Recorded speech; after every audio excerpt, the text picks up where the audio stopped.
Water cannon का उपयोग किया गया था, पैलेट गन छोड़े गए थे, आंसू गैस। तो वार्ड सचिवों का क्या लग रहा है कि कुछ होगा उसका? देखिए, अगर मैं सरकार में होता तो मजबूती से इस आवाज़ को उठाता कि सचिवों लोगों को कुछ अस्थायी किया है। अच्छा, कहीं सुने हैं कि 4 साल तक आप काम करेंगे और आपको वेतन नहीं दिया जाएगा, पर वार्ड सचिवों के साथ ये हुआ। सर नहीं छोड़ा दोबारा एंट्री होने का। राबड़ी देवी नहीं है, क्योंकि वो ऐसा दुश्मनी करते हैं कि दोबारा उनका एंट्री होना मुश्किल है। निषाद समाज के जितने भी लोग उनका पार्टी छोड़ दिया है, उनके साथ भी मुकेश सहनी वैसा हरकत किया, अपने सोशल मीडिया के द्वारा गाली सुनवाए हैं कि दोबारा वो लोग नहीं जा सकता। नमस्कार, मैं अंतोष कुमार और आप देख रहे हैं देसी बिहार। मुकेश सहनी, जिसे सन ऑफ मल्लाह भी कहा जाता है, अब वह रियलिटी में सन ऑफ मल्लाह है या नहीं? अभी जो उनके साथ हो रहा है या इनके जिम्मेदार वह खुद है? क्या उनकी महत्वाकांक्षा उस पर भारी पड़ गई? वह बिहार छोड़कर यूपी में गए चुनाव लड़ने। बिहार में वह एनडीए गठबंधन के हिस्सेदार रहे हैं और मंत्री भी रहे मत्स्य विभाग के। उसके बाद भी वह गए यूपी, गए योगी आदित्यनाथ के खिलाफ और मोदी जी के खिलाफ उन्होंने क्या कुछ नहीं बोला। उसी पे बात करने के लिए हम आए हैं। वीआईपी के पूर्व नेता हैं सुरेश मुखिया, वह बताएंगे अंदर की बातें कि आखिर क्या है जो सन ऑफ महला मुकेश सहनी के साथ यह स्थिति हुआ है कि आज वह मंत्री भी नहीं है, उनके विधायक भी छोड़ के बीजेपी का दामन थाम लिए। सर, सबसे पहले स्वागत है आपका देसी बिहार में। आप बताइए, मुकेश सहनी जी के साथ जो हुआ आखिर क्या हुआ?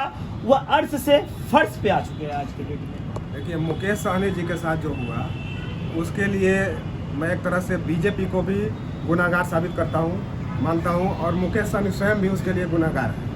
दोनों तरफ से गलतियाँ हुई। अच्छा, बीजेपी कैसे जिम्मेदार है ये बताइए? मैं दोनों को बताता हूँ। पहले मैं बीजेपी को बताता हूँ कि बीजेपी कैसे गलती की।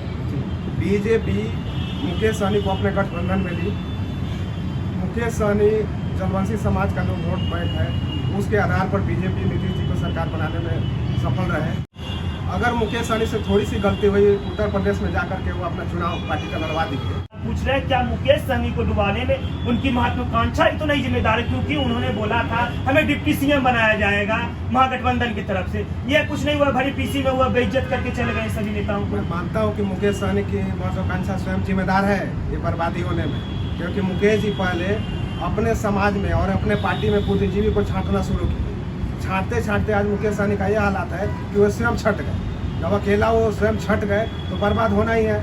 उसके बाद मुकेश सहनी अपने पार्टी को ऐसा सिस्टमेटिक ढंग से चलाए जिसमें अपने ही समाज के और अपने ही पार्टी के लोग, अगर मुकेश सहनी को जो राह दिखाने वाला स्टेटमेंट देता है, उसको उनका सोशल मीडिया टीम गाली देने का काम करता है। इसके लिए भी वो जिम्मेदार है कि उनके से समाज जो बुद्धिजीवी समाज है करते चला गया। और बहुत से चीज़ है, मुकेश सहनी चालाक आदमी से दूर भागते हैं। क्योंकि मैं उनको एक बार बताया था, राष्ट्रीय उपाध्यक्ष था उनके पार्टी में, कि पिछला खंभा कितना भी मजबूत रहे, किनारे वाला खंभा कमजोर रहेगा तो घर नहीं टिकाऊ होगा। मुकेश जी, आप राष्ट्रीय अध्यक्ष हैं, अपने चारों तरफ इर्द गिर्द मजबूत नेता को पैदा कीजिए और उस पर विश्वास जताइए। लेकिन आज तक मुकेश सहनी अपने दल में किसी भी पार्टी पर विश्वास नहीं किया। इसका उदाहरण हम आपको देंगे। आप जो यह बात है इससे हम सहमत है। इसका उदाहरण, सबसे बड़ा उदाहरण है पप्पू यादव जी। वह स्वयं मजबूत है पर आसपास के नेता को मजबूत नहीं कर पा रहे हैं। इतना काम करने के बाद भी देखिए उनको सीट नहीं मिल पाती। एकदम यही पहला मुकेश सहनी का पतन का कारण है। आज मुकेश जी सभी लोगों को याद कर रहे हैं कि मेरे साथ आ जाइए, लेकिन राजनीति में कभी भी दुश्मनी किया जाता है, ऑप्शन बचा कर किया जाता है। राजद से उन्होंने दुश्मनी किया, कोई ऑप्शन नहीं छोड़ा दोबारा एंट्री होने का। राबड़ी देवी, क्योंकि वो ऐसा दुश्मनी करते हैं कि दोबारा उनका एंट्री होना मुश्किल है। निषाद समाज के जितने भी लोग उनका पार्टी छोड़ दिया है, उनके साथ भी मुकेश सहनी वैसा हरकत किया, अपने सोशल मीडिया के द्वारा गाली सुनवाए हैं कि दोबारा वो लोग नहीं जा सकता है। जब दोबारा कोई नहीं जाएगा तो अकेला राजनीति नहीं होता है। अकेला आप दुकान चला सकते हैं, फैक्ट्री चला सकते हैं, कंपनी चला सकते हैं, उसका संचालन करके वर्कर को दे करके पेमेंट कर सकते हैं। आपके ही नेता बोल रहे हैं कि जो आपके विधायक वो खुद बोलते हैं वो राजनेता नहीं है, वो बिजनेसमैन है, वो कॉर्पोरेट है। बिल्कुल, लोगों को लगता था। ये मुकेश सहनी जब आए बिहार में 2014 में, अपना निषाद समाज का सामाजिक संगठन खड़ा किए, तब से कुछ लोग बोलता था ये वन मैन शो करता है, किसी को आगे नहीं बढ़ने देता है।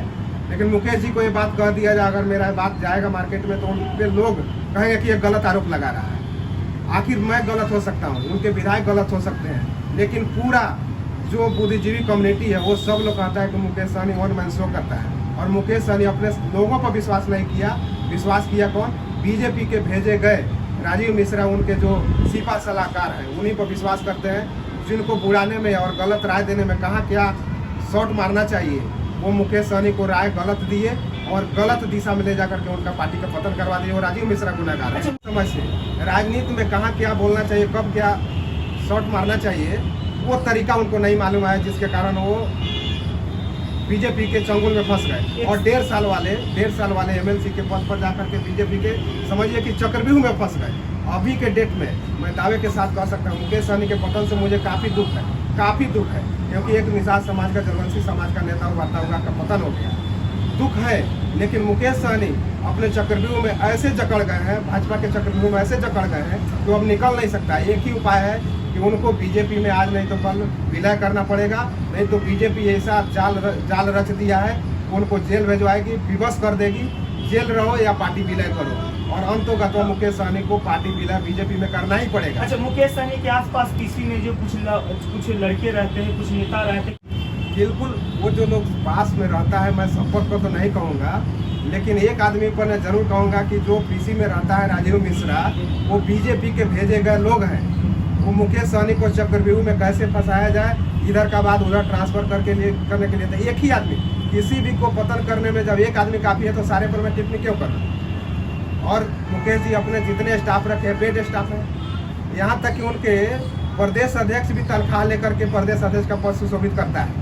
मुकेश सहनी का देखिएगा, कुछ नेता कहता है कि मुकेश सहनी भगवान है, जबकि राजनीति में नेता माना जाता है, भगवान का कंसेप्ट राजनीति में नहीं है। तैयारी में है, मुकेश सहनी पे फुल स्टॉप अब लग गया।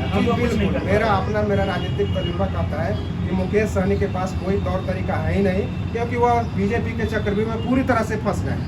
उनको बीजेपी जेल भेजवाएगी या तो पार्टी में अपने विलय करवाएगी। दो ऑप्शन है मुकेश जी के पास कि आप जेल जाइए और नहीं तो पार्टी का विलय कीजिए। मुझे लगता है कि मुकेश जी पार्टी का विलय करके सुकून महसूस करेंगे, जेल नहीं जाना महसूस करेंगे। आप इतना करीबी रहे मुकेश सहनी जी के, क्या कभी कुछ नहीं लगा कि हम कुछ बोले कि सर ये गलत हो रहा है, पार्टी में ये नहीं हो रहा है? कभी सवाल है, अपना घर का शिकायत नहीं करना चाहिए, लेकिन ये मुकेश जी की कमी है जिसके कारण बोलना पड़ता है। मुकेश जी को मैं एक बार नहीं 2017 में भी राय देने गया था कि जब तक आप पार्टी नहीं बनाए तब तक बिंद, मलाह, नूनिया इस समाज का 3 विंग है। अपने को बड्डी समझिए, बिंद को दाहिना आँख समझिए, नूनिया को बाएं आँख समझिए। तीनों जब आपके साथ हो जाएगा तो 17% आबादी आपके साथ हो जाएगा। उसके बाद पार्टी लॉन्च कीजिएगा तो पूरे समाज पर बात कीजिएगा। जब तक आपकी पार्टी नहीं है तब तक बिंद, मलाह, नूनिया को एक करने की बात कीजिए। उनको काफ़ी बुरा लगा और मुझे बेइज्जत करके निषाद विकास संघ से भी निकालने का काम किए थे। चलिए, एक और बात है, वार्ड सचिव के बारे में आप लोग सुने होंगे, कितने सारे वाटर कैनन चलाए गए थे लोगों पे। सभी वार्ड सचिवों को पुलिस के द्वारा, जो पंचायती राज मंत्री सम्राट चौधरी, उनके द्वारा जब बीजेपी कार्यालय का घेराव हुआ, जो कुछ भी हुआ, वाटर कैनन का उपयोग किया गया था, पैलेट गन छोड़े गए थे, आंसू गैस। तो वार्ड सचिवों का क्या लग रहा है कि कुछ होगा उसका? देखिए, अगर मैं सरकार में होता तो मजबूती से इस आवाज़ को उठाता कि सचिवों लोगों को कुछ अस्थायी किया जाए, क्योंकि बिहार में बहुत सा बेरोजगार युवा हैं। अगर उन लोगों को बारी बारी से कहीं ना कहीं एडजस्ट करने का रणनीति बनाया जाता है तो हमारे बिहार में इतना बेरोजगार युवा नहीं रोड पर रहते। उनको एडजस्ट कहीं ना कहीं करना चाहिए सरकार। अच्छा, कहीं सुने हैं कि 4 साल तक आप काम करेंगे और आपको वेतन नहीं दिया जाएगा, पर वार्ड सचिवों के साथ ये हुआ? ये तो सरकार बहुत अन्याय किया है वार्ड सचिव के साथ, और इसमें हजारों युवा लोग हैं, हजारों युवाओं का परिवार, 14,000 वार्ड सचिव, लाखों हजारों युवाओं को इसमें है, इसमें उन लोगों का परिवार भी संलिप्त है। सभी को तबाह करने का नीतीश जी काम किए हैं। इस चीज़ को, इस नीति को मैं मुख्यमंत्री का निंदा करता हूँ कि वार्ड सचिव पर ध्यान नहीं। उन वार्ड सचिवों को क्या कहना चाह रहे हैं कि अगर आप आगे आइएगा तो क्या उनका कुछ हो जाएगा भविष्य में अगर आप आगे आते हैं? बिल्कुल बिल्कुल, उन लोग अगर संगठित होकर के वो लोग लड़ाई लड़ते हैं तो आने वाला कोई भी दूसरा सरकार उस पर नजर जाएगा तो उनको लिए सोचेगा, उनको लाभ देने का काम करेगी वो सरकार। तो आपने देखा हमारे साथ नेताजी थे, इनका साफ तौर पे कहना है मुकेश सहनी जी चक्रव्यूह में फंस गए। जिस तरह से अभिमन्यु चक्रव्यूह में फंस के अपने प्राण त्याग दिए, उसी तरह मुकेश सहनी जी बीजेपी के चक्रव्यूह में फंस के। और सबसे बड़ी बात है कि मुकेश सहनी जी पे इन्होंने एक अच्छी बात बोली है कि मुकेश सहनी जी अपने आसपास के नेताओं को उतना वैल्यू नहीं देते थे, उतना कदर नहीं करते थे। जो कुछ नेता थे जो उनको दिग्भ्रमित करते थे, इन्होंने बीजेपी के नेता का नाम लिया। इनका साफ तौर पे कहना था जब आपके साथ आपके अपने समाज के लोगों को नहीं रखते हैं और दूसरे पार्टी के लोगों को तरजीह देते हैं तो आपके साथ यही होता है जो मुकेश सहनी जी के साथ हुआ है। मगर इन्होंने बीजेपी को भी आगाह किया है कि आपने जो किया है निषाद समाज के साथ, नेताओं के साथ, ये हम भूलने वाले नहीं हैं। भविष्य में बीजेपी को इसका बहुत बड़ा खमियाजा चुकाना पड़ेगा। आने वाले चुनाव में शायद बीजेपी सबक सीखेगी या क्या कुछ होगा वो तो समय बताएगा। फिलहाल इस खबर में इतना ही। ऐसे ही खबरों के लिए बने रहे हमारे साथ और आप देखते रहे देसी बिहार।